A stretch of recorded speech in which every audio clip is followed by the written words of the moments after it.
Dua orang pekerja bangunan tertimpa bangunan tembok rumah yang sedang dikerjakan di Palembang, Sumatera Selatan pada Senin siang. Satu orang meninggal dan dua lainnya menderita luka-luka. Tim Basarnas Palembang perlu waktu 1 jam untuk mengevakuasi korban dari himpitan tembok.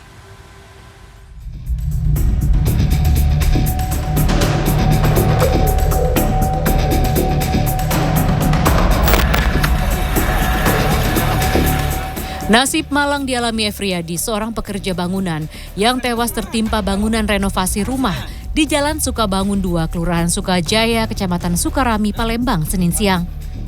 Petugas Basarnas yang datang ke lokasi langsung membongkar tembok yang roboh di lantai 2. Proses evakuasi memakan waktu 1 jam lantaran tubuh korban tertimpa pondasi slof yang roboh. Korban dikeluarkan dari himpitan kemudian dimasukkan ke tandu. Tebeng layar atas, di atas itu dia lagi kerja rubuh, nimpain badannya. Berdasarkan keterangan dari rekan korban, kejadian nahas ini bermula saat korban bersama satu rekannya tengah mengerjakan salah satu rumah warga. Namun saat tengah bekerja, tiba-tiba saja salah satu bangunan bagian atas roboh. Satu rekan korban berhasil selamat, namun menderita patah kaki dan telah dibawa ke rumah sakit. Orang di pojok yang ketimpa itu. Bagian mana ketimpanya, Pak? Sini, yang satu kaki katanya. Tolong tapi tidak bisa lagi, tidak bisa nolong. Berat itu ya? Berat, ya. Jenazah korban dibawa ke kamar jenazah Rumah Sakit Bayangkara, sementara kasus robohnya tembok ini ditangani oleh Polsekta Sukarami, Palembang. Sementara penyebab robohnya bangunan lantai 2 itu masih dalam penyelidikan polisi. Beni Apriyadi, Dono Purwanto, Palembang, Sumatera Selatan. Puluhan rumah warga di perumahan Villa Tomang Baru, Tangerang, Banten terendam banjir hingga 1,5 meter. Sementara itu sejumlah massa Migran Watch, mahasiswa dan keluarga pekerja migran Indonesia menggelar aksi demo di kantor Kementerian Tenaga Kerja Setiabudi, Jakarta Selatan. Selengkapnya simak dalam Indonesia 24 jam.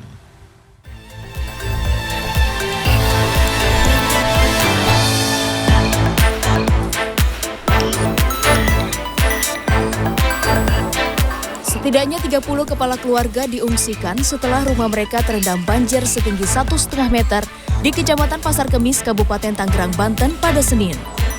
Banjir yang disebabkan jebolnya tanggul Sungai Cirarap dan intensitas hujan yang tinggi mengharuskan warga untuk mengungsi ke musola.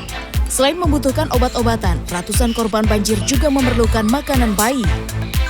Warga berharap pemerintah dapat segera memperbaiki tanggul agar banjir segera surut.